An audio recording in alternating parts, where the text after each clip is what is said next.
So guys, funny thing happened. I wanted to test the oil pressure switch or oil pressure switch on the Mazda CX5, which has the oil pressure issues. So what I've done, I brought in the car, I tried to get it up to temperature, then I said, okay, let's go for a test drive, it will be quicker. So I got it up to temperature. I got it up to between 70 and 80 degrees of Celsius. I was testing, connected to diagnostic, the scan tool, checking the oil pressure, and it was sufficient. So even at 2000 it was around that 180, and then around 3,500 it was 360, 70 ish. So that was very good actually. So then I said, okay, let me go for a test drive and maybe it will throw the fault code, and from then I'll have issues with the oil pressure. Okay, so I went for a longer test drive, got the oil temperature over 80 degrees of Celsius. I think it was 88. Still no fault codes, no triangle light, yellow, nothing. So came back, connected the scan tool again, tested it. It was working fine. So between the in the specification, in the range where it should be. Then I revved the car for a bit more. So I went above 90 degrees of Celsius of engine oil temperature. And then the duty cycle will turn off, so that you will have high oil pressure even at idle. So even though at 2000 I was having over 300 kPa, so again it was working fine. So 3000, 3500 RPM, the sufficient, or the oil pressure was where it should be. So then I decided, okay, let me go one more test drive. Took the car for a test drive, drove it. So I've done, since the last test drive I've done it, when the fault came on for me, I've done another 20-25 miles, and during this cycle of test drives and testing, the fault didn't come on. So now I'm just back from the test drive. I already done the diagnostic as well, so I connected the tool, and after the longer test drive, so I think that was the third test drive, I connected the tool, engine oil temperature 88 degrees, and now it is starting to do that what it did before, but yet still didn't throw a code. So at 88 degrees of Celsius, at idle has only 140 kPa, 2000 less than 160, and when I rev it over 3000 it's not reaching 300 kPa. So it does it again, but yet it doesn't throw a code. So what I want to do, I'm going to turn on the car again, check at idle and at 3.5 or over 3, and then I'll try to test that switch. But I don't think that will be the issue. I very likely think that the oil strainer is blocked again or something like that, and that's why it has lower oil pressure how much it should be. So yeah, let me check that sensor switch first, and then I'll report you back, guys. Guys, I know this is a different car but the same engine, so I'm just showing this for illustration purposes so that you can understand and see better what I'm going to do. So I'm going to do the oil pressure sensor test on the CX5 with the same engine, and there is the oil pressure sensor or switch here, that one, and here is its connector. So basically what you need to do, you need to pull this yellow tab like backwards towards you and then press on it, and then you can pull off the sensor, and the switch or the sensor has a 27 mil hex nut on it. So you will need to use a 27 mil deep socket on it, undo it, and then you need to use an appropriate adapter from the pressure gauge, or from the oil pressure tester kit, to thread it back in and then carry out the pressure test. How are we going to do it? Probably is everything intact. I won't remove anything. Hopefully I will have enough space just to catch on the sensor and remove the connector, and then I can remove the sensor as well and then do the test. So I have removed the oil pressure sensor or switch. Basically how I done it, I removed the overflow reservoir from here, disconnected that pipe or hose which is coming from the radiator to the overflow reservoir, then pushed this cabling down further close to the engine, undone to those two tabs, and then I just pulled out as usually how I do it.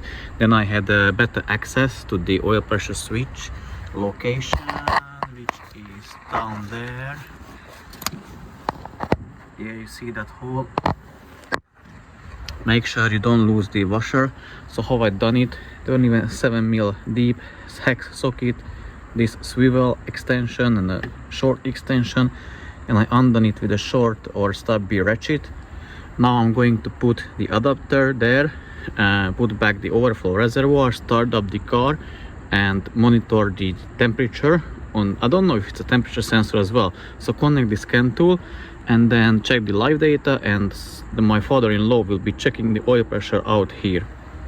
Okay guys, I'm running the car, so its engine is running at idle, check engine light on, because the sensor, the switch is disconnected, and as you can see it is both the sensor like for the same at the same time, so pressure and temperature sensor.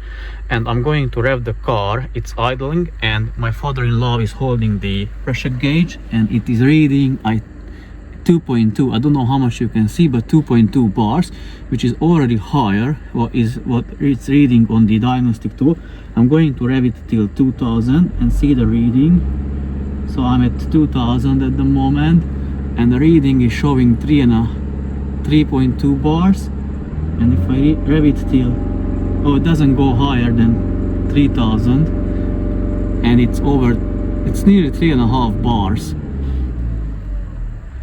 So I'm editing the video now, and the reason why it was so high or higher than usual, because I think at the same time as it is the temperature sensor, so on the diagnostic tool it was showing minus 40 degrees of Celsius. So because of that, the engine or the ECU wanted to give it a higher, or like it tuned or turned the car or the ECU into like a saving mode or savior mode, so that it won't damage the engine. So basically that's why I think it gave or let the oil pressure to go up higher than it actually should be, or where it actually should be.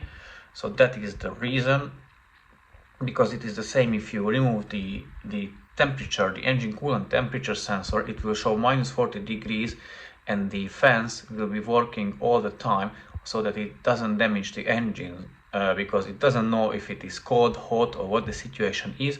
So that's why I think it happened exactly the same to the oil pressure switch, because it is a temperature sensor as well, and it read minus 40 degrees. So the ECU didn't want to the engine to get damaged.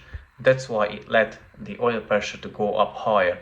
So I think the sensor is not at fault, but let's watch the rest of the video. Let me trick the computer so that I can connect back the engine, the oil pressure switch, so I can rev the car higher than normally I can get with the sensor removed, and I'll do one more test. Okay, I've cleared the fault codes and I connected back the sensor, so we trick it, and now I want to see if the readings will be the same or different, and obviously now I should be able to rev the car over 3000 RPM. Let me show you the scan tool. So here is the scan tool. It is showing now values because the sensor is connected back, and I want to repeat the same thing with the sensor connected and checking the gauge if it will show different pressure readings. Okay, now it is different. We are at 1.5 bar at idle.